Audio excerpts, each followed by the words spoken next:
Ibu Bapak, Saudara dan Saudari, anak-anak yang terkasih, selamat pagi.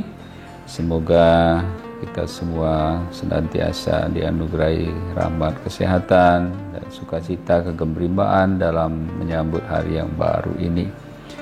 Dan pada hari ini kita bersama seluruh gereja merayakan peringatan Santo Agustinus, seorang uskup dan pujangga gereja.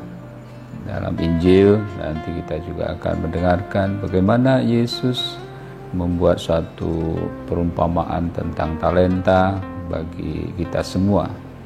Dan marilah kita membuka hati, pikiran kita agar dapat mendengar sabda Tuhan dengan baik dari Injil Matius bab 25 ayat 14 sampai 30. Saudara-saudariku yang terkasih, hari ini Sabtu 28 Agustus 2021, peringatan wajib Santo Agustinus, uskup dan pujangga gereja.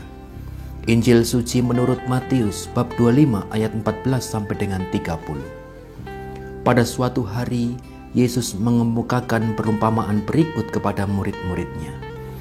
Hal kerajaan surga itu seperti seorang yang mau bepergian ke luar negeri, yang memanggil hambanya dan mempercayakan hartanya kepada mereka. Yang seorang diberinya 5 talenta, yang seorang lagi 2, dan seorang yang lain lagi 1, masing-masing menurut kemampuannya. Lalu ia berangkat. Segera pergilah hamba yang menerima 5 talenta itu.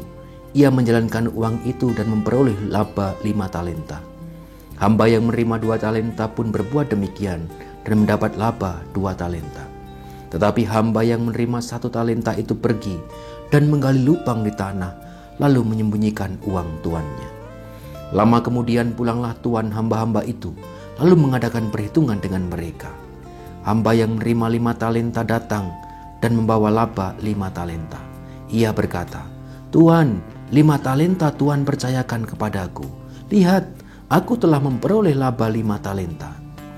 Maka kata tuannya kepadanya, "Baik sekali perbuatanmu itu, hamba yang baik dan setia.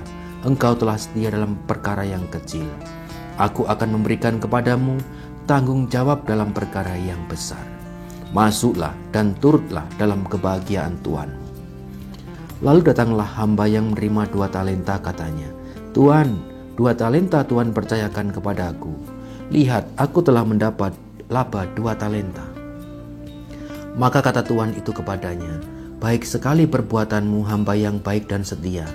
Karena engkau telah setia memikul tanggung jawab dalam perkara kecil, maka aku akan memberikan kepadamu tanggung jawab dalam perkara yang besar. Masuklah dan turutlah dalam kebahagiaan Tuanmu." Kini datang juga hamba yang menerima 1 talenta dan berkata, "Tuan, aku tahu bahwa Tuan adalah manusia kejam, yang menuai di tempat Tuan tidak menabur dan memungut di tempat Tuan tidak menanam.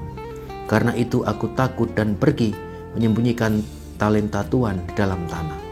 Ini terimalah milik Tuan." Maka tuannya menjawab, "Hai engkau hamba yang jahat dan malas, engkau tahu bahwa aku menuai di tempat aku tidak menabur dan memungut di tempat aku tidak menanam. Seharusnya uangku itu kau berikan kepada orang yang menjalankan uang, supaya sekembaliku aku menerima uang itu serta dengan bunganya. Sebab itu ambillah talenta itu daripadanya dan berikanlah kepada orang yang mempunyai 10 talenta itu. Karena setiap orang yang mempunyai akan diberi sampai ia berkelimpahan. Tapi siapa yang tidak punya, apapun yang ada padanya akan diambil. Dan buanglah hamba yang tidak berguna itu ke dalam kegelapan yang paling gelap. Di sana akan ada ratap dan kertak gigi." Demikianlah sabda Tuhan. Terpujilah Kristus. Ibu Bapak, Saudara dan Saudari, anak-anak yang terkasih, menarik apa yang disampaikan oleh Yesus kepada kita melalui sabda hari ini, yaitu bahwa Yesus memberikan kita perumpamaan tentang talenta. Dia pun akan mengganjari kita sesuai dengan upaya yang kita lakukan untuk menggandakan talenta kita masing-masing. Tentu kita juga mempunyai kebijaksanaan lokal, ya. Biasa itu kan orang tua kita dulu sering mengatakan, berakit-rakit ke hulu, bersenang-senang, berakit-rakit ke hulu, berenang-renang ke tepian, bersakit-sakit dahulu, bersenang-senang kemudian.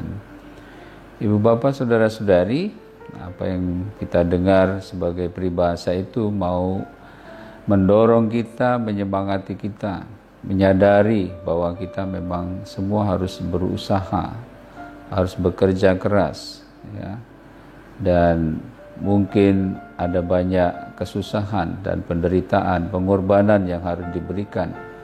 Tetapi sesudah itu kita akan memetik hasilnya. Namun tentu saja dalam segala hal itu kita tidak hanya mengandalkan diri sendiri. Kita juga harus mengandalkan Tuhan dan percaya bahwa memang Allah telah memberi kepada kita segala hal, rahmat karunia cukup bagi kita. Pertama-tama adalah karunia kehidupan, dan juga kiranya Tuhan memberikan keutuhan dalam diri kita, memberikan kebebasan, memberikan pikiran dan kemampuan bagi kita untuk bergerak, untuk bekerja sesuai dengan apa yang kita miliki, kesempatan yang kita miliki. Namun sekali lagi, kita dalam hal demikian itu tetap mengandalkan Tuhan.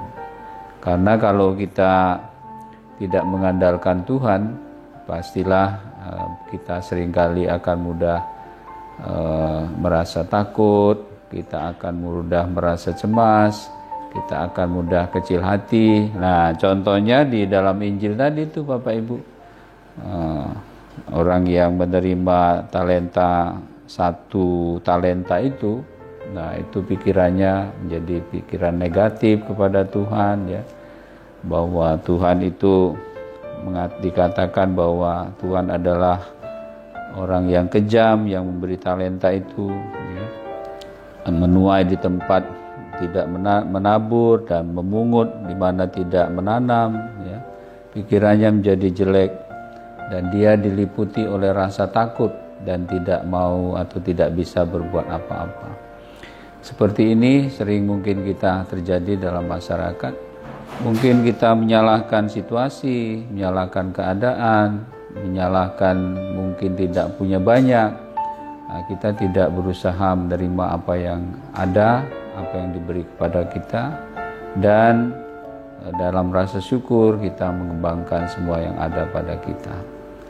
Bapak Ibu, saudara-saudari, anak-anak terkasih, semoga ini teladan Santo Agustinus yang hari ini kita peringati. Dia adalah uskup dan pujaga gereja. Bapak Ibu kalau membaca cerita hidupnya, dia juga, ya, sebelum dia menyadari betapa Tuhan mengasihi dan menyayanginya, betapa Tuhan berikan banyak talenta kepadanya, dia hidup semau-maunya saja. Dia hidup menuruti hawa nafsunya, bukan menurut bimbingan roh. Tapi setelah dia bertobat, buah dari doa yang panjang dari Ibu Monica, ibundanya yang kemarin kita peringati, berdoa, berkanjang sampai bertitik air mata, dan Tuhan menggerakkan hati Santo Agustinus.